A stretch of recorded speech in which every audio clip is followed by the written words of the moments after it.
ప్రార్థన చేసుకుందాం. పరిశుద్ధుడు అయిన తండ్రి, ప్రేమ కలిగిన మా దేవ, ఎక్కడ ఇద్దరు ముగ్గురు కూడి ఉంటే వారి మధ్యలో ఉంటానని సెలవిచ్చిన రక్షకుడా, మా మధ్యన మీరున్నారని మేము నమ్ముచున్నాము. నమ్ముట మా వలన కాబట్టి నీకు సమస్తము సాధ్యమే. మాకు అసాధ్యమైనవి నీకు సాధ్యము కాబట్టి మా జీవితములలో అద్భుత కార్యాలు చేయండి. మాతో ఉండండి, మమ్ములను బలపరచండి, మమ్ములను సరిచేయండి, పరిశుద్ధపరచండి, ఫలింప చేయండి, మమ్ములను ఆశీర్వదించండి. ఈ వాక్యము వింటున్నటువంటి వారితో మీరు మాట్లాడండి. ప్రతి బిడ్డను కూడా మీరు దర్శించమని, ప్రతి బిడ్డ అవసరతను మీరు తీర్చి, ప్రతి కుటుంబమును మీరు కట్టి, మీ మాట ద్వారా ప్రతి బిడ్డ కుటుంబములు కట్టుకుంటూ జీవిస్తూ నిన్ను మహిమపరిచే భాగ్యము ప్రతి ఒక్కరికి దయచేయమని యేసు నామముని మనవులు అడుగుచున్నాము తండ్రి. ఆమేన్.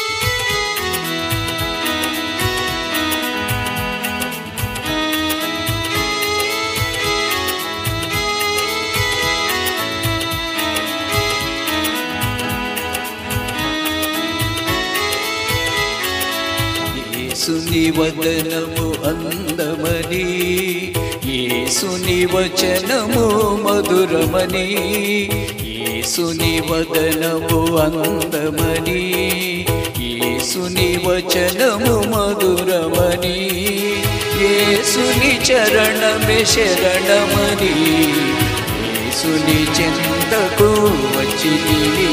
హల్లెలూయా హల్లెలూయా హల్లెలూయా హల్లెలూయా హల్లెలూయా హల్లెలూయా హల్లెలూయా హల్లెలూయా హల్లెలూయా ని పాడితిని.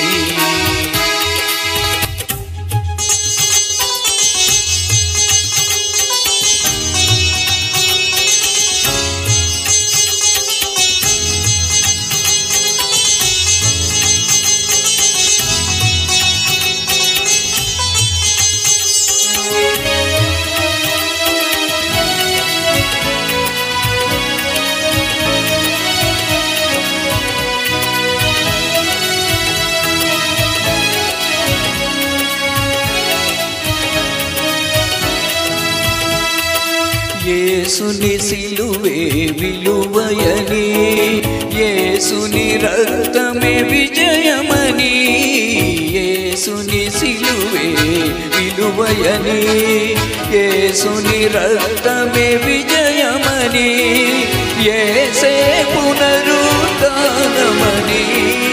యేసే పునరుద్ధానమని, వాసిగా యేసుని నమ్మితిని. హల్లెలూయా హల్లెలూయా హల్లెలూయా హల్లెలూయా హల్లెలూయా హల్లెలూయా హల్లెలూయా హల్లెలూయా హల్లెలూయా ని పాడితిని.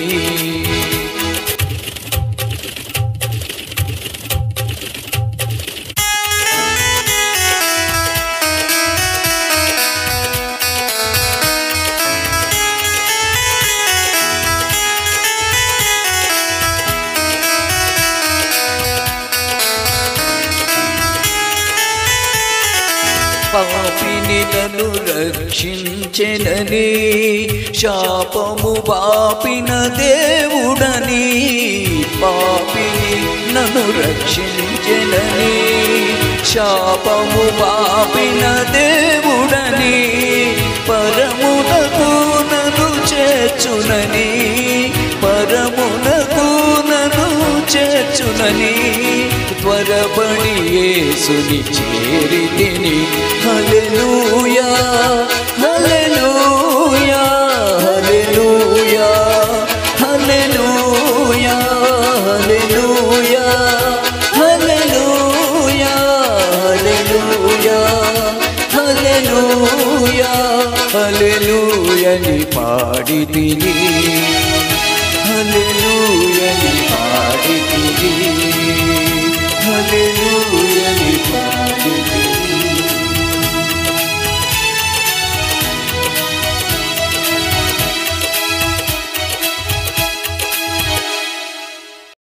ప్రార్థన చేసుకుందాం ప్రియులారా. పరిశుద్ధుడు అయిన తండ్రి, నీ మెల్లని స్వరం ద్వారా మాతో మాట్లాడండి. మమ్ములను దర్శించండి. నీ మాటల ద్వారా మాతో మాట్లాడండి. నిన్న నేడు నిరంతరం ఏకరీతికున్న దేవుడవు. మా ప్రార్థన అంగీకరించు. నిద్రాత్మ దురాత్మలను యేసునామమున బంధించి నా నోటి మాటలు నా హృదయ ధ్యానము నీ దృష్టికి అంగీకారముగా చేసి నీ ధర్మశాస్త్రముల ఆశ్చర్యకరమైన సంగతులు గ్రహించున్నట్లుగా నా కన్నులు మా కన్నులు తెరవండి. మనోధైర్యము ఆత్మవిశ్వాసం మాకు దయచేయండి. మా ఆర్థిక పరిస్థితులను జయించటానికి, ఇంట్లో కష్టాలు జయించటానికి నీ వాక్యము చేత ఆదరించబడి బలపరచబడి పాపము చేయకుండా పరిశుద్ధంగా బ్రతుకుతూ అనేకులను నీ తట్టు త్రిప్పగలుగునట్లుగా, నిన్ను ఇతరులకు చూపించగలుగునట్లుగా స్తుతించే ప్రార్థన పరులుగా మమ్మల్ని చేసి దీవించమని మీ పవిత్ర వాక్యము ద్వారా మాతో మాట్లాడమని యేసు నామముని మనవలు అడుగుచున్నాము తండ్రి. ఆమేన్. గట్టిగా చెప్పండి. ప్రభు అయిన యేసుక్రీస్తు నామమున మీ అందరికీ నా వందనాలు దేవుని బిడ్డలారా. ఈరోజు ఒక అద్భుతమైనటువంటి వాక్య పఠనాన్ని మనం ధ్యానించుకోబోతున్నాం. మానవుడికి దేవునికి మధ్య, లేక మానవుడు దేవునితో స్నేహం చేయటానికి, మనం దేవుని సన్నిధికి వచ్చిన వెంటనే దేవుడు మనతో మాట్లాడడానికి, లేక మనం అడిగినవన్నీ కూడా వెంటనే దేవుడు మనకు ప్రసాదించడానికి, తద్వారా మనం ఇంకా విశ్వాసంలో బలపరచబడి అద్భుత కార్యాలు చూస్తూ మనము దీవించబడుట మన చుట్టూ ఉన్న ప్రజలు, బంధువులు, స్నేహితులు చూచి మీ దేవుడు నిజమైన దేవుడు, మేము నమ్ముతాము అని ఈ దినాన్ని ఎందుకు చెప్పలేకపోతున్నారు? మనం ఎందుకు దేవుణ్ణి చూపించలేకపోతున్నాం? మొన్న ఒకసారి పాట పాడుకున్నాం మనం కదా, నీ దేవుడు ఏడంచు నన్ను అడుగుచున్నారు ప్రజలు. ఎక్కడున్నామని నేను చెప్పను, ఎలా ప్రూవ్ చేయను? ప్రియులారా, క్రైస్తవులమైన మనం చేయవలసిన పని ఏంటి తెలుసా? మన గొప్పతనంగా చెప్పుకుంటాం. నీ ఆస్తులు అంతస్తులు కాదు, నీ బంగారం కాదు, నీ ఇళ్ళు కాదు, నీ డబ్బు కాదు, నీ ఉద్యోగాలు కాదు. Proving the lord Jesus, proving the living God. దేవుణ్ణి నిరూపించు. మనల్ని సృష్టించిన దేవుడి గురించి చెప్పండి. మనము మట్టని, ఈ మట్టికి ప్రాణం పోసాడని చెప్పండి జనాలకి. నన్ను సృష్టించిన వాడు, నిన్ను సృష్టించిన వాడు ఒక్కడే అని, కులమతాలు లేవని, మనం ఒకరినొకరు ప్రేమించుకోవాలని, ఒకరి అవసరతలు ఒకరు తీర్చుకోవాలని, ఒకరి కష్టములో ఒకరి అవసరతలు ఒకరు సహాయం చేయనని చెప్పండి. కుటుంబాన్ని నేను కట్టుకుంటున్నాను, నువ్వు కట్టుకో అని చెప్పండి ప్రజలకి. ఎప్పుడు చెప్పగలం? ప్రభుతో మనకి స్నేహం ఉన్నప్పుడే, ప్రభుతో మనకి పరిచయం ఉన్నప్పుడే, ప్రభుకి మనకి మధ్య సంబంధం ఉన్నప్పుడే మనము ప్రభుని చూపించగలుగుతాం. నీ మాటల్లో, నీ ప్రవర్తనలో, నీ క్రియల్లో ప్రభుని చూపించగలుగుతావు. ఈ రోజు మనం ప్రభుని చూపించలేకపోవడానికి మెయిన్ కారణం ఏంటంటే, మనకి దేవునికి మధ్య పాపము అనే 3 అక్షరాలు. ఇంగ్లీష్లో SIN, సిన్. ఎంత అద్భుతం కదా! ఈ పాపం అంటే ఏమిటి? పాపం ఎలా వచ్చింది? ఏది పాపము అనేటటువంటి సత్యాలు ఈరోజు ప్రారంభించుకుందాం. కొన్ని మాటలు ఈ దినాన్ని మనం తెలుసుకుందాం. ఎందుకంటే ప్రతి మానవుడు కూడా దేవునిని స్వయముగా చూడగలగడానికి, దేవునితో నడవడానికి, దేవునితో మాట్లాడడానికి ఆదిలోనే దేవుడు ఎంతో అద్భుతమైన ప్లాన్ వేశాడు. అందుకే ఆదామవ్వలకు ప్రత్యక్షంగా మాట్లాడేవాడు. ఆ తరువాత దినములలో ప్రవక్తలతో దేవుడు నడిచి హృదయాలు మండించాడు. ఆ తర్వాత పరిశుద్ధులైన ప్రవక్తలు దేవునితో నడుస్తూ అగ్ని రథములలో వెళ్ళిపోవడం, ఆకాశానికి పరలోకానికి నడుస్తూ వెళ్ళిపోవడం లాంటి అద్భుత కార్యాలు అనేక మంది జీవితాల్లో మనం చూసాం. అది బైబిల్లోనే చూస్తున్నాం. కానీ కొత్త నిబంధనలో కూడా మనం వచ్చినప్పుడు చాలా మంది జీవితాల్లో మనం చాలా డిఫరెన్స్ చూస్తాం. పాత నిబంధనకి కొత్త నిబంధనకి. పాత నిబంధనలో చాలా హై స్టాండర్డ్స్, చాలా భక్తి. చిన్న తప్పు మనసులో చేస్తే చాలు శిక్ష వచ్చేసేది. ఒక్క అబద్ధం మరణం వచ్చేసేది. ఏమండి? ఒక్క తప్పు చేస్తే చాలు పనిష్మెంట్ చాలా స్ట్రాంగ్గా ఉండేది. మనం కొత్త నిబంధనకు వచ్చాక ఆ కృప మనలోనికి వచ్చి దేవుని ప్రేమ మన శిక్షను తొలగించింది. దేవుని వాక్యము మన శిక్షను తొలగించింది. దైవజనుల ప్రార్థన మన శిక్షను తొలగించింది. దైవజనులు పరిశుద్ధులు వివరించకపోతే మనకు వాక్యాలు ఏం తెలుస్తాయండి? అందుకే ఈ రోజుల్లో వాక్యాన్ని ప్రతి వాళ్ళు తెలుగు బైబుల్ అట్టుకునో లేకపోతే ఒక ఇంగ్లీష్ బైబుల్ అట్టుకునో చదివేసుకుని అది ప్రజలకు వివరించి కథలు చెప్పి అడావిడి చేస్తున్నారే కానీ దేవుని సన్నిధిలో కూర్చుని ఉపవాసం ఉండి కన్నీళ్లు కాచి ఆయన దర్శనం ప్రత్యక్షత కొరకు కనిపెట్టట్లేదు ఎవరు. ఉదాహరణకి నేను దేవుని సన్నిధిలో కొన్ని రోజుల నుండి ప్రార్థన చేస్తున్నాను. What is sin? పాపం అంటే ఏంటి ప్రభా? దాని పర్యవసానం ఏంటి? What is the result of the sin? Which is sin? What is sin? పాపము ఏది? పాపం ఏంటి? దాన్ని అది ఎందుకు? అది ఎక్కడి నుంచి వచ్చింది? ఇది ఎందుకు దేవుడికి నాకు దూరం చేసింది మా ఇద్దరి మధ్య? ఈనాడు మానవుడికి వచ్చే రోగాలకు కారణం పాపం. స్నేహం విడిపోవడానికి కారణం పాపం. ఏమండి, కష్టాలు పడుచు జనాలు అనేక శ్రమలు పొందడానికి కారణం పాపం. పోలీస్ స్టేషన్లో కేసులు, కొట్లాట్లు, గొడవలకు కారణం పాపం. ఆయుష్ తగ్గిపోవడానికి కారణం పాపం. ప్రకృతి పంచభూతములు తిరుగుబాటు చేయటానికి కారణం పాపం. ఈ చిన్న పాపం ఆటం బాంబులకు ఎక్కడి నుంచి వచ్చింది? సంతోషాన్ని పాడు చేస్తుందే, ఆశీర్వాదాన్ని పాడు చేస్తుందే, చక్కగా కట్టబడి పెళ్ళైనటువంటి భార్యాభర్తల దంపతుల మధ్యలో చిచ్చు పెడుతుంది పాపం. కొత్తగా పెళ్ళయి కూడా కొద్ది సంవత్సరాలు బతకట్లేదే, చక్కని బిడ్డలను కనుక్కుని కుటుంబంతో ఆనందంగా బ్రతకకుండా కుటుంబాలను పాడు చేస్తుందే పాపం. సంతోషంగా ఉన్న వాళ్ళ మధ్యకి ఈ పాపం వచ్చి వారిని విడగొట్టి చెడగొడుతుందే. It's the sin, the creation of Satan. పాపాన్ని దేవుడు సృష్టించలేదు, సాతానుడు సృష్టించాడు ఈ పాపాన్ని. దేవుని యొక్క ప్రణాళికను చెడగొట్టడమే ఆడి ప్లానం. మంచిని చెడగొట్టేదే పాపము. మనలో మంచిని పాడు చేసేదే పాపము.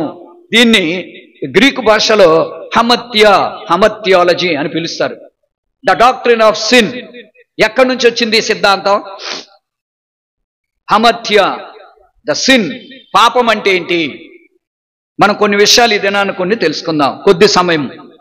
యోహాను సువార్త 8వ అధ్యాయము 7వ వాక్యం నాతో పాటు మీరు చదవాలని చదివి పెట్టండి అని కోరుకుంటున్నాను. యోహాను సువార్త 8వ అధ్యాయము 7వ వాక్యం. వారాయనను పట్టు వదలక అడుగుచుండగా ఆయన తల ఎత్తి చూచి, మీలో పాపము లేనివాడు మొట్టమొదట ఆమె మీద రాయి వేయవచ్చునని వారితో చెప్పి మరలా వంగి నేల మీద రాయిచుండెను. చాలండి. పాపములో పట్టబడిన ఒక స్త్రీ అని ఇక్కడ వాక్యంలో రాయబడి ఉంది. ఒక స్త్రీని పాపములో పట్టుకున్నారు శాస్త్రులు, పరిసయ్యులు, ఇశ్రాయేలు అవనివ్వండి, ఎవరవనివ్వండి. ఒక స్త్రీ వ్యభిచారం చేస్తుండగా దొరికింది. ఆమె చేస్తా ఉంది, దొరికింది. వాళ్ళ ఆచార ప్రకారము అట్టి పాపము చేయకూడదు, అట్టి వారు మరణానికి పాత్రులు. ఇది ప్రభువారు ఎందుకు చెప్పారంటే, కొత్త నిబంధనలో చెప్పిన స్టోరీ ఇది, పాత నిబంధనలో జరిగిన స్టోరీ ఇది. ఇలాంటి పాత నిబంధనలు చాలా జరిగాయి. పాత నిబంధనలో అయితే ఇక రాళ్లతో కొట్టి చంపేయాలి. దాన్నే కొత్త నిబంధనలో దేవుడు ఏం చేశాడు? ఇందాకే చెప్పాను కదా, ఆయన కృప, ఆయన ప్రేమ ఆ యొక్క శిక్షను తగ్గించి ఆయన అడ్డుకొని క్షమాభిక్ష అనేది యేసయ్య తీసుకొచ్చాడు. The forgiveness has come to this world, that is called the Christmas. Christmas అంటే క్షమాపణ, పాప క్షమాపణ, పాప విమోచన, పాప విడుదల. అప్పుడు దేవుడు ఏం చేశాడు? ఆ స్త్రీని తీసుకొస్తే దేవుడు ఒకటే చెప్పాడేమనుకుంటున్నాను, నా మనసులో అనుకుంటున్నాను, తప్పుడు బోధ నేను చేయట్లేదు. ప్రభా, ఈ పాపం చేసింది ఈమెని మరి మోషే ధర్మశాస్త్ర ప్రకారం రాళ్లతో కొట్టి చమ్మన్నారు కదా, నువ్వు దేవుని కుమారుడువే కదా, చెప్పు, ఇప్పుడు చెప్పు, రాళ్లతో కొట్టమా వద్దా అని.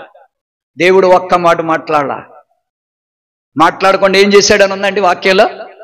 ఆయన వంగి వాళ్ళందరి ముందు నేల మీద రాస్తా ఉన్నాడు. నేను అనుకుంటాను, మీకు ఏ ఆలోచన వస్తే అది ఆలోచించండి. నాకేం ఆలోచన వచ్చిందంటే, నా బిడ్డలారా, అమ్మాయిని తీసుకొచ్చారు, అబ్బాయిని తీసుకురండి, అప్పుడు మీరు రాళ్ళతో కొడుదురు కానీ ఇద్దరినే కలిపి అని రాశాడు అనుకుంటున్నాను నేను. ఆ చూసిన అవును రోయ్, అమ్మాయిని తెచ్చాం, అబ్బాయిని తేలేదు, తెద్దామని అడండి రాని వెళ్ళిపోయారు అంతే, ఇంక మళ్ళీ రాలేదు ఎవడోనై. ఎంత అద్భుతం కదా! దేవుడు ఒక మాట రాశాడంటే శాసనం అది. ఆ మాట బ్రతికిస్తుంది, మాట మనిషిని మార్చేస్తుంది, దుర్మార్గుణ్ణి తరిమి కొడుతుంది, సాతాను కార్యాలు లయము చేస్తుంది, ఆడి ప్రణాళికలను చిత్తు చేస్తుంది. బైబిల్లో 5వ అధ్యాయం దానియేలు గ్రంథంలో ఒక రాజు ఉన్నాడు, బెల్షస్సర్.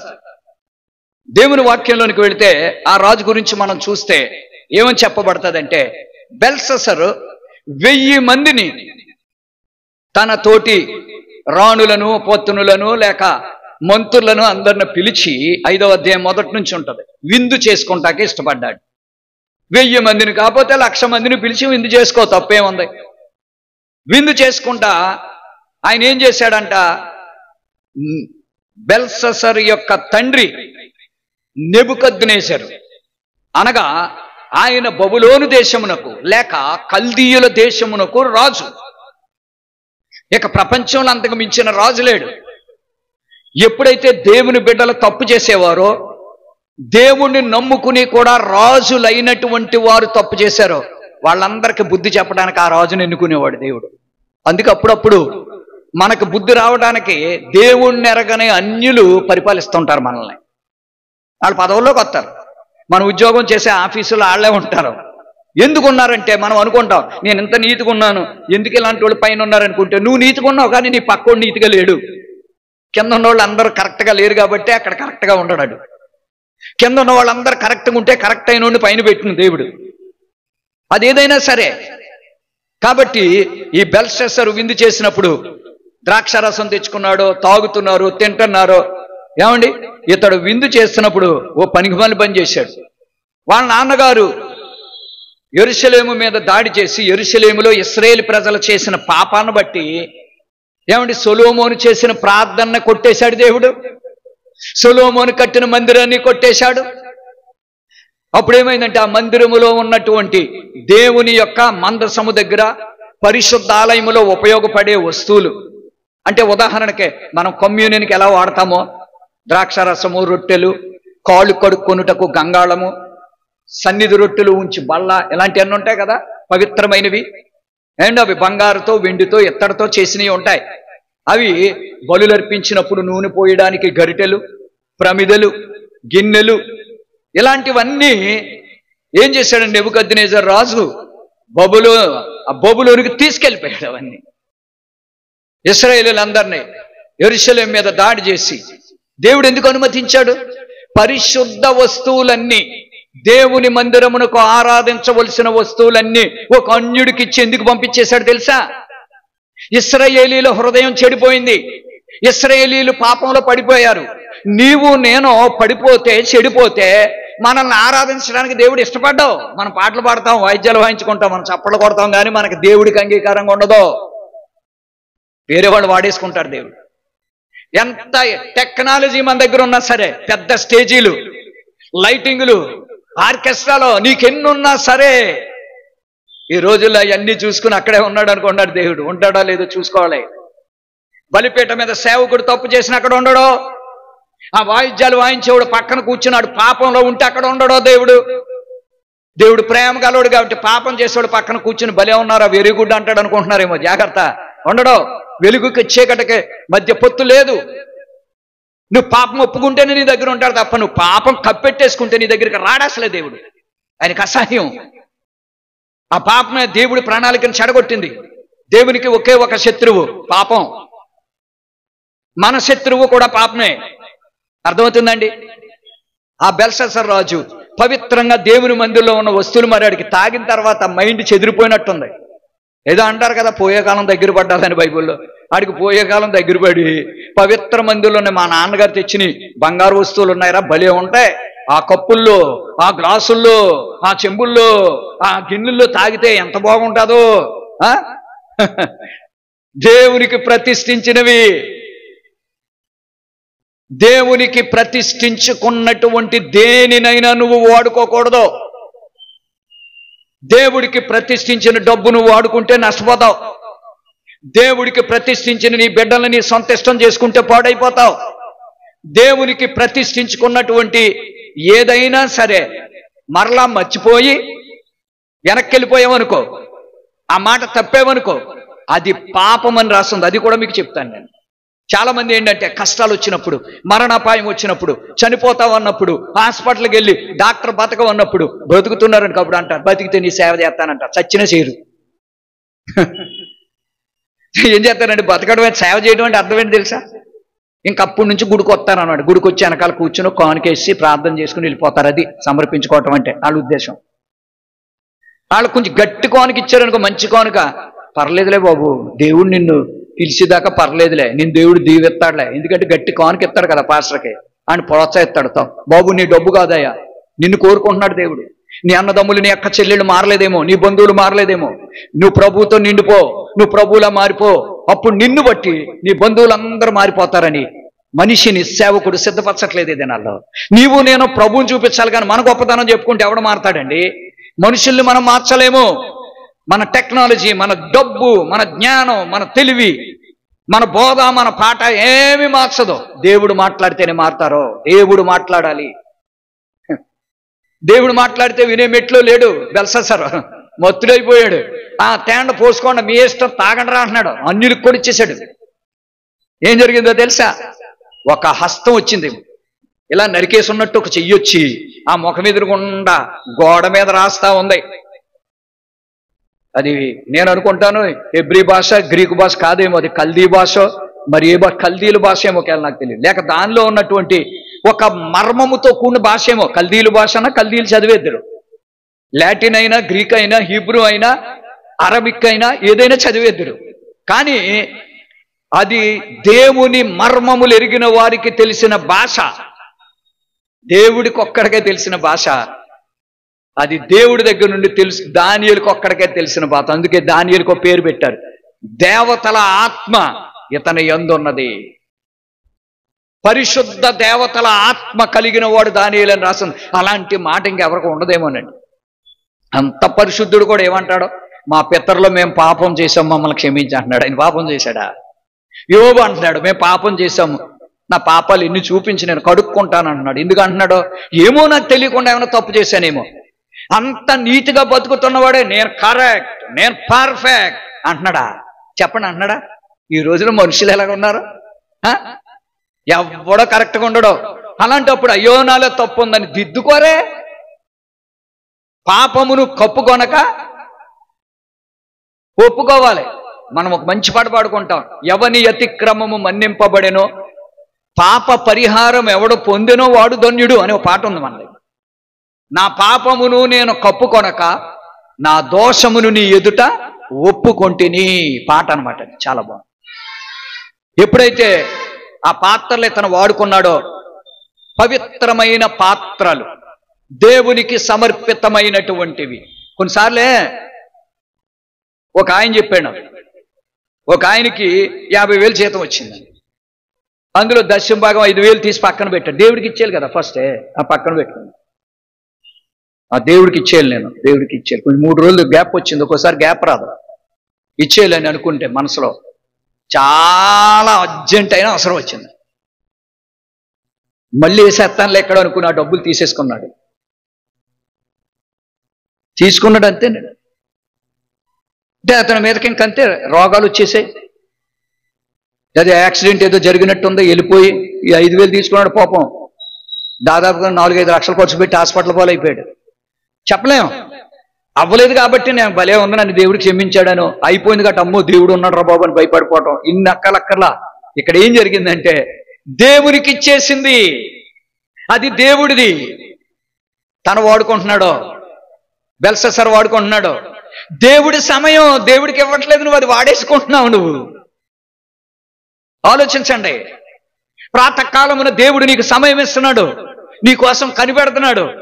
తెల్లవారుజామున పక్షులు స్తుతిస్తాయి, జంతువులు ఆయన ఆరాధిస్తాయి, నీటిలో చేపలు ఆరాధిస్తాయని ఫ్రాన్సిస్ చెప్పాడు.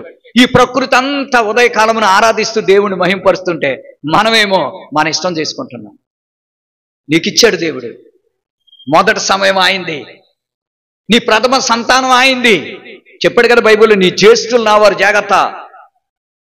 దేవుడిది మనదే దేవుడిది కలిపేసి సాంబార్ వండుకున్నట్టు చేస్తే ఒప్పుకోడు దేవుడు. మనది దేవుడిది కలపొద్దు. ఇది నా దేవుడిది, ఇది ఆయనకు ప్రత్యేకించాను. నువ్వు ఒక పిండి తీసినప్పుడు అందులో ప్రత్యేక పచ్చమని ఉంది, అన్ని ప్రత్యేకంగా తీయమని ఉంది కదా, ఉందా? పాత నిబంధన అంతా ప్రత్యేకం. ఆయనకి ఇచ్చే సమయం ప్రత్యేకంగా ఉండాలి, నీ ప్రార్థన సమయం ప్రత్యేకంగా ఉండాలి, నీ కుటుంబారాధన ప్రత్యేకంగా ఉండాలి, నువ్వు ఒంటరిగా గడిపే సమయం ప్రత్యేకంగా ఉండాలి. ఆయనకి ఇచ్చే కానుక నువ్వు ప్రత్యేకంగా పెట్టుకోవాలి. ఆయనకి ఇచ్చే సమయం, ఆయన బలాన్ని ఎవరికి ఇవ్వకూడదు. ఆయన బలాన్ని నువ్వు ఎవరికి ఇవ్వకో. చప్పట్లు కొట్టి ఆరాధించి పాటలు పాడి సాక్ష్యం చెప్పి ఆయన్ను మహిమపరిచేటటువంటి ఆ మంట, ఆ ఆశ, ఆ భక్తిని నువ్వు దేవుని సన్నిధిలో కనుపరచాలి. నువ్వు దేవుని మందిరంలో నువ్వు ముందుకు రావాలి సాక్ష్యం చెప్పడానికి. అంతేగాని మనం దానిని ఇంకొకరికి ఇవ్వకూడదు.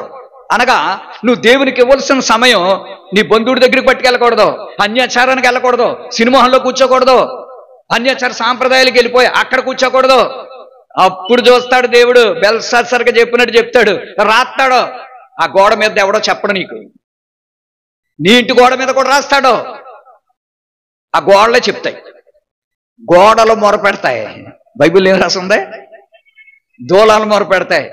మలైళ్ళలో దూలాలు ఉంటాయి, దూలాల మీద చక్కగా చెక్క మీద చిక్తారు కదా, క్రీస్తే అధిపతి, పరిశుద్ధులము, పరిశుద్ధ కుటుంబం అని రాశాడు అనుకో, అయ్యే చెప్తాయి. ఇలా పరిశుద్ధత లేదు, నా పేరు రాసుకున్నారని పరిశుద్ధతే మాట్లాడుతుంది, సాక్ష్యం చెప్తాడు దేవుడు. పిల్లరా, అందుకే భయపడతాను నేను. మనం ఆయనకు ప్రతిష్ఠించుకున్నప్పుడు, ఒక కష్టం, వ్యాధి వచ్చినప్పుడు, మీకు అందరికీ తెలుసు, ఆ బిడ్డను ప్రభు ముట్టి స్వస్థపరిచినప్పుడు, ఆ డాక్టర్ను ముట్టినప్పుడు వాళ్ళకు ఒక మెసేజ్ పెట్టాను నేను. ఏమన్నానంటే, మీరు ఆయనకి చేసిన నిబంధన మర్చిపోవద్దు, అది చాలు. మీరు ఎవరికి ఏమి ఇవ్వాల్సిన అవసరం లేదు. కానీ మీరు, నేను బ్రతికితే నేను ఆయన సేవ చేస్తాను, ఆయన కొరకు బ్రతుకుతాను అన్నారు కదా. తెలిసి అన్నారో తెలియక అన్నారో, గ్రహింపుతో అన్నారో లేక అన్నారో, అది మర్చిపోయారంటే చాలా ప్రమాదం. జాగ్రత్త. ఏమండి? కాబట్టి ప్రియులారా, బెల్షస్సర్ ఏం చేశాడంటే, పవిత్ర మందిర వస్తువులు పాడు చేసినప్పుడు ఏం జరిగిందంటే, వెంటనే దేవుని శిక్ష వచ్చింది. దేవుడు రాశాడు, మెనీ టెకేల్ ఒఫార్సిన్, 3 మాటలు రాశాడు. మెనీ అనగా దేవుడు నిన్ను త్రాసులో తోచగా నీవు తక్కువగా కనబడుతున్నావు. దేవుడు చెప్తున్నాడు. ఒకసారి చూడండి, దానియేలు గ్రంథం 5వ అధ్యాయంలో రాసి ఉంటుంది.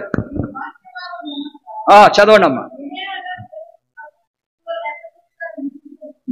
దేవుడు నీ భక్తి, నీ పరిపాలన, నువ్వు కుటుంబాన్ని ఎలా చూసావో, నువ్వు సంఘంలో ఎలా బతికేవో, లేకపోతే నీ ఉద్యోగం ఎంత నమ్మకంగా చేసావో, నీకు అప్పగించిన పనిలో నువ్వు ఎంత నమ్మకంగా ఉన్నావో, ఎంత తక్కువగా ఉన్నావో దేవుడు చూసేశాడు. దానికి తీర్పు తీర్చేస్తున్నాడు. అదే గోడ మీద రాసేశాడు. టెకేల్ అనగా ఆయన నిన్ను త్రాసులో తూచగా నీవు తక్కువగా కనబడితివి. అబ్బా, నిన్ను చూశాడు దేవుడు, నిన్నంట త్రాసులో వేసి చూశాడు. ఆయన మెషర్మెంట్స్ ఆయన మైండ్లో అనుకున్నాడు. నీ గ్రంథాన్ని తెరిచాడు, నీ చిట్టా ఓపెన్ చేశాడు. నువ్వు ఎలా బతుకుతున్నావో, నువ్వేం చేస్తున్నావో ఓపెన్ చేసి చూసి, ఆహా ఇంత మంచి ఉందా, ఇంత చెడ్డ ఉందా, ఏది ఎక్కువ ఉందని త్రాసులో వేశాడు. నేను ఇప్పుడు ఒక మాట చెప్తాను తెలుసా, దేవుడు మనం చేసే ప్రతి కార్యాన్ని ఈ మెషర్ చేసినప్పుడు ఏమో తెలుసా, మనం పాపాలు చేస్తాం, మంచి పనులు చేస్తాం. పాపాలు తక్కువ ఉన్నాయనుకోండి, మంచి ఎక్కువ ఉందనుకోండి, మంచిని జ్ఞాపకం చేసుకొని పాపాలు క్షమిస్తాడు. మంచి కొంచెమే ఉందనుకోండి, పాపాలు ఎక్కువ ఉన్నాయనుకోండి, మంచి కొంచెమే ఉంది, ఎక్కువ ఏముందో చూస్తాడు, పాపాలు, దానిని బట్టి తీర్పు తీరుస్తాడు. ఇంకా అర్థం అయ్యేలాగా ఒక మాట చెప్పనా నేను. మొదట నీవు పాపము చేసి ఉన్నప్పటికనే, నువ్వు దేవుని మందిరానికి వచ్చాక నువ్వెన్ని పాపములు చేసినా, తండ్రి నేను చేసింది తప్పే అని ఒప్పుకుంటే, దాన్ని బట్టి, అనగా ఏది ఎక్కువ ఉందో దాన్ని బట్టి తీర్పు తీరుస్తాడు. రెండవది చాలా జాగ్రత్తగా గమనించండి, నీవు చివరిగా నువ్వేం మాట్లాడావో దాన్ని బట్టి తీస్తాడు. నేను తప్పు చేయలేదు అన్నావు అనుకో, నీ లాస్ట్ వర్డ్స్ అంటారు దాన్ని, చచ్చిపోయే ముందు మాటలు అంటారో, ప్రాణం పోయే ముందుదంటావో, లేకపోతే ఒక మానవుడు నోటమ్మట దేవుని మందిరములో నుండి నువ్వు వెళ్ళిపోయే ముందు నువ్వు మాట్లాడిన చివరి మాట, నేను పాపిని క్షమించి నాతో రమ్ము ప్రభువా అంటావా? పోతే పోనీ అంటావా? నీ చివరి మాట మీద నీ తీర్పు ఆధారపడి ఉన్నది. అదే ఇర్మియా గ్రంథంలో, యెహెజ్కేలు గ్రంథంలో కూడా రాసి ఉంటుంది. ఒక దుర్మార్గుడు ఎంత దుర్మార్గం చేశాడు, తప్పు అయిపోయింది క్షమించంటే దేవుడు ఏం చేస్తాడట? నీ లాస్ట్ వర్డ్ ఆయనకు కావాలి. ఆ లాస్ట్ వర్డ్ పై వర్డ్ కింద ఉండకూడదు, అది లోపల నుండి రావాలి. వీటి గుర్తుపెట్టుకోండి, మనం దేవునితో ఏం మాట్లాడినా పెదంతో మాట్లాడకండి, లోకజ్ఞానం ఉపయోగించి మాట్లాడకండి. దేంతో మాట్లాడాలి తెలుసా? హార్ట్తో మాట్లాడండి. God is spirit. With your spirit talk with God. Your spirit must talk with God spirit. Your mind talks with God's mind. Your heart must speak with the heart of God. నీ హృదయం ఆయన హృదయంతో పెనవేయబడాలి, నీ మనసు ఆయన మనసులో కలిసిపోవాలి, నీ ఆత్మ ఆయన ఆత్మలో లీనమైపోవాలి. అది భక్తి కట్టుకుంటాం అంటే దేవుని మందిరంలోనికి వస్తే. తర్వాత ఏమన్నాడు? మూడవది, ఫెరెస్ అనగా నీ రాజ్యము నీ యొద్ద నుండి విభాగింపబడి మాదీయులకును పారసీకులకును ఇయ్యబడును.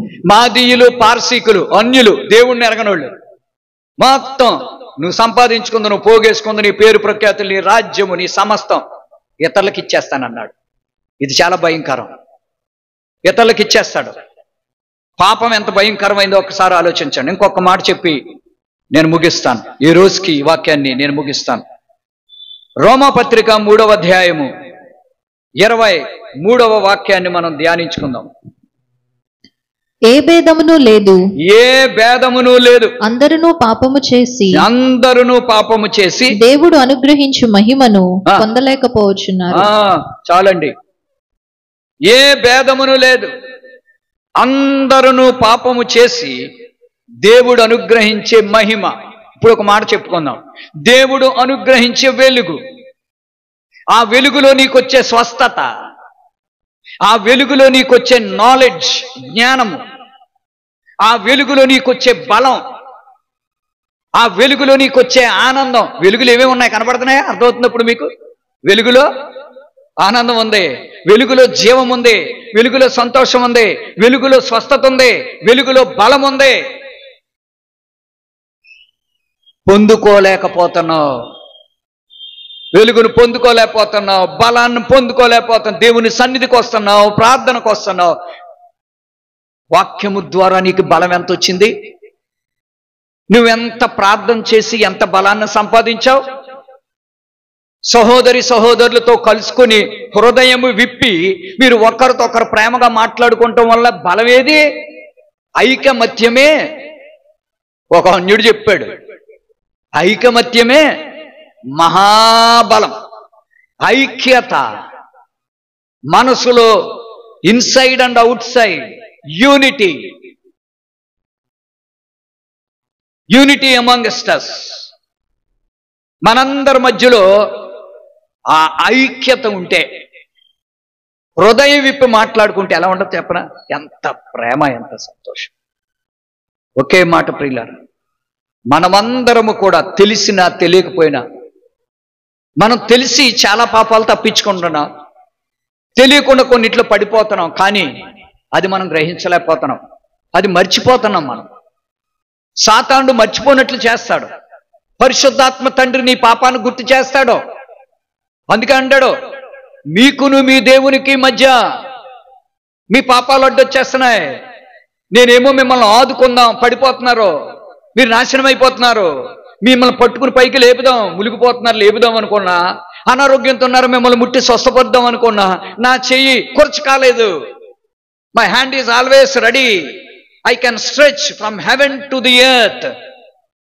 నా చేతిని పరలోకం నుండి భూలోకం వరకు చాపగలను. మీ పాపాలు అడ్డైపోతున్నాయి, మీ పాపాలు మీ దేవునికి మీకు మధ్య మేలు కలుక్కుండా అడ్డైపోతున్నాయి. ఏమిటి ఆ పాపాలు? ప్రియమైనటువంటి వాళ్ళు, ఇక్కడ మనం ఏం చూస్తున్నామంటే దేవుని మహిమను కోల్పోతున్నాం. We are losing so many blessings, we are losing the revolutions. ప్రత్యక్షతలను కోల్పోతున్నాం. We are losing the revival. ఉజ్జీవాన్ని కోల్పోతున్నాం మనం. వాక్యములో ఉజ్జీవం ఉంది. ఉజ్జీవం ఏం చేస్తుంది తెలుసా? నీ నరనరాలు, ఎముకలు, కండరాలన్నింటినీ కూడా మండిస్తుంది. ఉజ్జీవింపబడితే ఏమవుతుందో తెలుసా? నీకెంత కొలెస్ట్రాల్ ఉన్నా ఒక్క రోజులో తగ్గిపోద్ది. ఎన్ని హార్ట్ బ్లాక్లు ఉన్నా ఒక్క రోజులో పటాపంచలు అయిపోతాయి. రివైవల్ అంటే అర్థం ఏంటి తెలుసా మీకు? నీకు బాబు, నీకు హార్ట్లో బ్లాక్లు ఉన్నాయి, ఆపరేషన్ చేయాలి. ఈ రోజుల్లో హార్ట్ బ్లాక్కి ఒక బ్లాక్కి 50,000 నుండి 1,00,000 రూపాయలు. అవి మీకు తెలుసో లేదో, నేనైతే వివరించి చెప్పగలను, కానీ ఇప్పుడు నేను చెప్పని టైం అయిపోయింది, ముగించేస్తాను. రైట్, ఏం చూస్తున్నావంటే నువ్వు 4 బ్లాకులు ఉంటే 4 లక్షలు ఆపరేషన్కి. ఏమండి, అన్ని బ్లాకులే, అన్ని ఆటంకాలే. అవన్నీ ఏంటో తెలుసా? అవి మీకు తెలుసా? బ్లాకులు ఏంటో తెలుసా మీకు? రక్తము, అక్కడ కొన్ని బ్యాక్టీరియాలు గడ్డ కట్టి రాయిలాగా మారిపోవటం, నీ రక్త ప్రసరణ జరగకుండా ఆపేయటం, అదే బ్లాకు. ఏ రక్తం అయితే చక్కగా ప్రవహిస్తూ నీకు ఆరోగ్యం ఇస్తుందో అదే రక్తం ఆగిపోయి గడ్డ కట్టేసి ప్రాణం పోసేది విషంగా మారిపోయింది, అక్కడ ఆగిపోతుంది. అంతే, దీవెన పొందుకోలేకపోతున్నాం, ఆశీర్వాదం పొందుకోలేకపోతున్నాం, దేవుని మహిమను, దేవుడిచ్చే ఆరోగ్యాన్ని పొందుకోలేకపోతున్నాం. అందుకనే ఈ బ్లాక్లన్నీ వచ్చినప్పుడు నిజంగా రివైవల్ వస్తే ఏం జరుగుతుంది తెలుసా?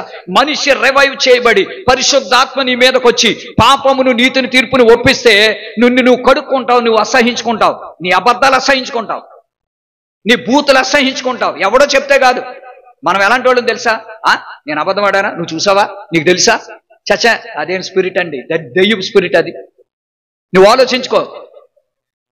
ఏంటమ్మా ప్రార్థన? నేను ప్రార్థన రాలేదంటావా? నేను కానుక ఇవ్వట్లేదా? మానేస్తా, ఇంకో గుడికి వెళ్ళిపోతా, కానుక అక్కడ ఇచ్చేస్తా. వద్దు, తప్పు అయిపోయింది. పాస్టర్లకు క్షమాపణ అడిగేస్తున్నారు, భయపెట్టేస్తున్నారు విశ్వాసం. పెద్ద జీతం వచ్చేవాడైతే ఇంకా భయపెట్టేస్తాడు. వాడికి 50,000 జీతం అయితే వాడికి ఫ్యాన్ కింద సీట్ ఉండాలి. పాస్టర్ గారు ఈ చెప్పినట్టు వింటారు. సంఘాల్లో అలాగే ఉంటారు చాలా మంది. 1,00,000 రూపాయల జీతాలు, 50,000 రూపాయల జీతగాళ్ళందరికీ స్పెషల్ సీట్లు ఉంటాయి. వాళ్ళు పెద్దలుగా ఉంటారనమాట కొన్ని సంఘాలు. వాళ్ళ పాస్టర్ గారికి చెప్తారు, సాలు ప్రసంగం దిగు అంటే దిగిపోవాలి. ప్రభు మిమ్మల్ని దీవించిన కాక దిగిపోతాడు. ఏ బొమ్మ అనమాట, పాపిష్టి బ్రతుకు. పాపాలు ఎన్ని రకాలు ఉన్నాయో దేవుని చిత్తం అయితే. ఈ వాక్యాన్ని వచ్చే వారం కొనసాగించుకుందాం. ముగింపులో ఒక చక్కని మాట మీకు చెప్పాలని ఇష్టపడుతున్నాను. మహిమను పొందుకోలేకపోవటం. ఎన్నిసార్లు ప్రార్థనకు వస్తున్నాం, ఎన్నిసార్లు ఉపవాసం ఉంటున్నాం, ఎన్నిసార్లు మనం తగ్గించుకుంటున్నాం, ఎన్నిసార్లు కన్నీళ్లు కారుస్తున్నాం. నీ కన్నీటికి తగిన ప్రతిఫలం ఏది? నువ్వు కన్నీళ్లు కారుస్తున్నావు కానీ నీకు సంతోషం ఏది? కన్నీటితో విత్తువాడు సంతోషంతో పంట కోస్తాడన్నాడే దేవుడు. మాట తప్పాడా? అయితే నీ కన్నీళ్లు శరీర సంబంధమైన దుఃఖమేమో. ఈ రోజు ఉత్తర ప్రత్యుత్తరాలుగా అదే చదువుకున్నాం మనం. శరీర సంబంధమైన దుఃఖం, ఆత్మ సంబంధమైన దుఃఖం. ప్రియమైనటువంటి వారులారా, నాకు ఈ మాట చాలా బాధేసింది. ఏమనంటే అందరూ పాపము చేసి, అంటే ఒక్కడో లేడనమాట నీతిమంతుడు. మరి బిషప్ ఎవరంలో? పరిశుద్ధులైన సంఘ బిడ్డలు అంటున్నారు. మళ్ళీ పరిశుద్ధత అనేది వాడేస్తున్నారు అందరికని. పరిశుద్ధమైన పెళ్లి, పరిశుద్ధమైన మెచ్యూర్ ఫంక్షను, అన్ని పరిశుద్ధమే. అసలే పాపం అనేది లేదు ఇక్కడ అసలు లోకంలోని. మనం తినే అన్నం పరిశుద్ధం, ఇంకా నయమే నీ త్రాగుడు పరిశుద్ధం, నువ్వు కాల్చే సిగరెట్ పరిశుద్ధం అనలేదు. ఎంత దరిద్రంగా తయారైపోయింది లోకం. అందరూ పాపం అంటే ఏంటనేది మనం తెలుసుకుందాం. దేవుడు అనుగ్రహించు, దేవుడు ఉచితంగా అనుగ్రహించు. నువ్వు మందిరానికి వచ్చిన ప్రతిసారి ఒక విషయం తెలుసా మీకు? వచ్చిన ప్రతిసారి నా దగ్గరికి వచ్చారు, నా బిడ్డకి ఏదన్నా ఇవ్వాలని అనుకున్నా. మా ఇంటికి రమ్మానండి ఎవరినైనా, వారం అంతట్లో ఎవరైనా వచ్చి కూర్చుంటే వాళ్ళకి టీ ఇస్తుంది పాస్టమ్మ గారు, లేకపోతే బిస్కెట్లు పెడతాది. అంటే వస్తేనే ఏదోటి పెట్టాలనిపిస్తుంది. ఒక సాధారణమైన మనిషికే ఏదో పెట్టాలనిపించినప్పుడు, నేను మీ ఇంటికి వస్తే నాకు పెట్టరా, తినమనరా, తాగమనరా, మనకు ఆ మనసు ఉన్నప్పుడు దేవుడికి ఉండదా? నీ సమయాన్ని ఇచ్చి ఆయన్ని కలుసుకోవాలని పరిశుద్ధ దినాన్ని ఆయన మందిరానికి వచ్చినప్పుడు, నా బిడ్డ నా కోసం వచ్చాడు, నాకు తెలుసు ఆ బిడ్డకి ఏమి ఇవ్వాలో, ఇదిగో నాన్న నీకు ఇస్తాను అన్నప్పుడు తీసుకునే మెట్లో మనం ఉన్నావా? నేను ముగించే ముందు మాట చెప్తాను. నేను ఒకసారి ఎలా జరుగుతుందంటే, ఒకసారి ఒక గుడ్డోడు ట్రైన్లో అమ్మా ధర్మం చేయండి అంటున్నాడు, నడిపించు నాన్నమని పాడుతున్నాడు. వాళ్ళందరికీ ఆ పాట చాలా బాగా ఉపయోగపడుతుంది. అడుక్కునేవాడికి ఆ పాట మనకంటే వాళ్ళకే బాగా ఉపయోగపడుతుంది. ఆ పాట పాడితే చాలు కడుపు నిండుద్ది. నడిపించు నానావనే పాట పాడతాడు. మన హృదయంతో పాడం కదా, వాడి కడుపు నిండిపోతుంది. ఆ పాట పాడి ముగించే లోపు 6 బాక్సులకి వెళ్తాడు, వాడికి 100 రూపాయలన్నా వస్తుంది, అన్నానికి సరిపోతుంది. ఓసారి అలాగే వెళ్ళిపోతున్నాడు, నేను చూశాక డబ్బులు ఇవ్వాలనిపించింది. నేను తీసి ఆ బాబు ఇదిగో అంటుంటే ఆ చెయ్యి ఎక్కడెక్కడ సాగుతున్నాడు. అప్పుడు ఆ చేతిలోకి నేను అట్టుకెళ్ళి పెట్టవలసి వచ్చింది. వాడు గుడ్డోడు కదా, ఇచ్చేవాడు ఎక్కడున్నాడో ఇలాగెలగడ సాపుకుంటున్నాడు చేతులు. మనం ఆత్మీయ గుడ్డోళ్ళు కదా. దేవుడు తీసుకోరా నాయన, ఇదిగో సంతోషం, ఇదిగో సత్యం. అబ్బాయి నాకు సత్యం వద్దండి, నాకు ఆ సత్యమే ఇష్టం. ఇదిగో నీకు బలం, అబ్బాయి బలం వద్దు, నేను బలహీనుణ్ణి, నేను బలహీనురాలు. అలాగంటేనే బలే ఉంది. స్కూల్ మానేయొచ్చు, కాలేజీ మానేయచ్చు, వంట మానేయచ్చు, అన్ని మానేయచ్చు, నిద్ర వచ్చి చక్కగానే. కాబట్టి దేవుడు మనకు వచ్చిన ప్రతిసారి ఏదోటి ఇవ్వాలనుకుంటాడు. ఆయన ఇచ్చే దేవుడు. బైబుల్ ఏం చెప్తుందంటే, is the God of giving, is the God of giving, is not God of taking. ఆయన నీ దగ్గర ఏమి తీసుకోవడం. కానుకంటే సేవకు ఉపయోగపడద్దని మనం వేస్తాం తప్ప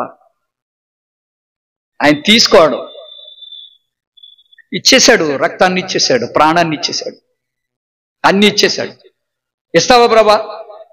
నన్ను జుట్టు పట్టుకుని ఈడ్చుకెళ్తానన్నారు యెరూషలేము వీధుల్లో, నాకు బదులు నువ్వు ఏడవబడతావా? ఎస్, ఏడవబడతాను. ఏమయ్యా రోమా సైనికులారా, నా బిడ్డలకు బదులు నన్ను జుట్టు పట్టుకుని ఏడవండి. 39 కొరడ దెబ్బలు కొడతారా? నా బిడ్డలకు బదులు నన్ను కొట్టండి. ఏదన్ని ఇచ్చేస్తాడు, తన దేహాన్ని ఇచ్చేశాడు, తన హానర్, తన ఘనతనిచ్చాడు, తన అందాన్ని మనకి ఇచ్చేశాడు. స్వరూపము లేనివాడు అయిపోయాడు అని ఉంది యెషయా 53. అందం లేనివాడు అయిపోయాడు. ఈరోజు మనం మేకప్లు కొట్టుకుని అందం కోసం చూస్తాం. నీ కోసం నా కోసం ప్రాణాన్ని ఇచ్చాడు. అరే మనం బతికించడానికి ఇచ్చాడయ్యా, మనం బాగుండాలని ఇచ్చాడు, మన పరలోకం తీసుకెళ్లాలని ఇచ్చాడు. కానీ గ్రహింపు లేదండి అయ్యా మనుషులకి. నాకు అర్థం కాదు. బాగు చేసే దేవుని పట్టుకుని కులాలు అంటారు, మతాలు అంటారు, అది అంటారు, ఇది అంటారు, మత మార్పిడి అంటారు. ఏంటండి ఇది? అరే యేసై ఎందుకు ఉన్నాడో కూడా చెప్పలేమా? అయ్యా పాడైపోతున్న భార్యాభర్తలను బాగు చేస్తాడండి. భార్యకి భర్త, భర్తకు భార్య అపనమ్మకంగా ఉండి అగ్ని సాక్షిగా వివాహం చేసుకున్న వాళ్ళు ఒకరినొకరు ప్రేమించుకుంటూ చచ్చేదాకా ఒకరికొకరు ద్రోహం చేయకుండా ఉండాలని యేసై చెప్పాడు. అంతే కదా. ఏంటి దీనికోసం చర్చలు తగలబెట్టేస్తారా? పాసం చంపేస్తారా? అయ్యా దొంగతనం చెయ్యొద్దు, వ్యభిచారం చెయ్యొద్దు, లంచాలు తీసుకోవద్దు, ఒక ఆడపిల్లను పాడు చేయకయ్యా, నీకు ఒక కూతురు ఉంది కదా. ఇలాంటి మంచి మాటలు చెప్తేనా? సిగరెట్ కాల్చుకుని ఊపిరితిత్తులు పాడైపోతాయి, తాగావంటే నీ గుండె పాడైపోతుంది, నువ్వు చచ్చిపోతే నీ భార్య బిడ్డలను ఎవడో చూస్తాడు. నువ్వు తాగి తాగి తిని తిని ఒక మంచి 50 లక్షల బిల్డింగ్ కట్టాక ఆ మొదటి నెలలోనేమో డెడికేషన్ జరుగుద్ది, ఆ చివరి నెలలోనేమో నీ డెత్ డెడికేషన్ జరుగుద్ది. ఇంక నువ్వేమి అనుభవిస్తావు? కారు కొంటావు, నడపవు, అన్నీ ఉంటాయి, తినలేవు. వద్దునా బిడ్డ, నువ్వు తిన్నది, నువ్వు కష్టపడింది నువ్వు తినాలి, నువ్వు సంపాదించుకున్న వాటిని నువ్వు ఆనందించాలి. అందుకే నీ పాపాలన్నీ తీసేయటానికి నీ స్థానంలో నేను వచ్చానని దేవుడు చెప్తుంటే కొంతమంది పాస్టర్లు కూడా దేవుడిని కరెక్ట్గా ప్రజెంట్ చేయలేకపోతున్నారు. దేవుడు మనసులో మాట, దేవుడికి అన్యుడు, ఈ భక్తిహీనుడు, ఈ పరిశుద్ధుడు, దుర్మార్గుడు ఆయనకి తెలుసుగా. నేను అలాగే అన్నాడు అందరూ, మీరు దెయ్యాలు, మీరు దేవుళ్ళు. ఈ మధ్యలో అయ్యే టాకింగ్ వస్తున్నాయి ఎక్కువ. మీరు దెయ్యాలు, తప్పండి. మనం అందరము దెయ్యాలంటే అందరము దెయ్యాలమే, దేవుళ్ళు అంటే అందరం దేవుళ్ళమే. ఇది నా మనుషుల మధ్యలో, కులమతాల మధ్యలో వచ్చింది ఏంటి తెలుసా? పాపం. ప్రార్థన చేద్దాం. ప్రభా, పాపము అనే ప్రతీది కూడా నాకు దూరంగా ఉంచు. పాపము, నీ దృష్టిలో పాపం అనే ప్రతీది కూడా నా బిడ్డలకి, నా కుటుంబానికి, నీవు నాకు ఇచ్చే ఆశీర్వాదాలకు దూరంగా ఉంచమని ప్రభువుని అడుక్కుందాం. నీ సన్నిధికి వచ్చే ప్రతిసారికి నువ్వు నన్ను దీవిస్తావట కదా, నాకు ప్రత్యక్షత ఇస్తావు, నన్ను తాకుతావు, నాకు ఆశీర్వాదాలు ఇస్తావు. అవి పొందుకునేలాగా చేయతండి. నేను గుడ్డిదాన్ని తండ్రి, నేను నిన్ను చూడలేకపోతున్నాను, నీ స్వరం వినలేకపోతున్నాను, చెవిడిదాన్ని నాయన. నువ్వు తెచ్చిన ఆశీర్వాదాలు పట్టుకుని వెళ్ళలేకపోతున్నాను, ఒట్టిగా వచ్చి ఒట్టిగా వెళ్ళిపోతున్నాను. నన్ను క్షమించు తండ్రి. నువ్వెంత గొప్ప దేవుడు. ప్రార్థన చేసుకుందాం కళ్ళు మూసుకొని. ఒక గొప్ప ప్రణాళిక. Is loving you, is caring you. వారంలో ఒక్క దినం, వారం రోజులు నా బిడ్డలో లోకంలో బ్రతికారు. నాతో కొద్దిసేపు మాట్లాడరా. మనందరికంటే ముందు ఆయన, మీరు ఆయన వద్దకు రండి, అప్పుడు ఆయన మీ వద్దకు వస్తాడని. మనందరికంటే ఆయన మన దగ్గరకు వచ్చి కూర్చుని ఉంటాడు. మనతో మాట్లాడాలనుకుంటాడు, నిన్ను బలపరుస్తాడు, నిన్ను డిస్కరేజ్ చేయడు, నీకు కొత్త ఆలోచన ఇస్తాడు. నీ సమస్య ఎలా ఎదుర్కోవాలో, నీ అప్పును ఎలా తీర్చుకోవాలో, నీ కుటుంబంలో గొడవను ఎలాగ నువ్వు సమాధానపరచుకోవాలో, నీ బిడ్డలను ఎలా మార్చుకోవాలో, నీ భర్తను నీ భార్యను ఎలా మార్చుకోవాలో, నీ కుటుంబాన్ని నువ్వు ఎలా సరి చేసుకోవాలో, నీ బలహీనతల నుండి ఎలా బయటికి రావాలో, అబ్బబ్బబ్బా ఆయన నీతో మాట్లాడతాడు. నాతో మాట్లాడమని అడుగుదాం. ఈ మధ్యాహ్నం దేవుడు నీతో ఏం మాట్లాడాడు? ప్రభా, ఈరోజు నేను ఒట్టుగా తిరిగి వెళ్ళన్నాను, నువ్వు నాతో రావాలి, నువ్వు నాతో రావాలి. పరిశుద్ధుడు అయిన తండ్రి, నీ పవిత్ర వాక్యాన్ని బట్టి నీకు స్తోత్రాలు, స్తుతులు, వందనాలు. ఈ బిడలందరి మీద నీ ఆత్మను కుమ్మరించి, నీ రక్తాన్ని ప్రోక్షించి, మా అందరి మధ్య ఐక్యత, ప్రేమ, ఉద్యమం అన్నిటికి మధ్యలో ఆటంకం, పాపం వచ్చిందయ్యా. అది ఏ రూపంలో వచ్చిందో, ఎలాగొచ్చిందో యేసు నామమును దాన్ని అగ్నితో కాల్చి లయపరిచి దూరపరచండి. మా మధ్యలో నాయన నీ సన్నిధి, నీ పరిశుద్ధాత్మ కలిగించో ఐక్యత మాకు దయచేయండి. ప్రతి కుటుంబములో, ప్రతి బిడ్డ హృదయములో, ప్రతి ఇంట్లో, మా దేశంలో, మా గ్రామాల్లో, మా కుటుంబాల్లో నీ సన్నిధి, నీ కుమ్మరింపు, నీ ఆశీర్వాదం, నీ దీవెన, ఐక్యత, పరిశుద్ధత మా అందరికి దయచేయమని, పాపం మీద జయము దయచేయమని యేసు నామమున ఈ మనవులు అడుగుచున్నాము తండ్రి. ఆమేన్.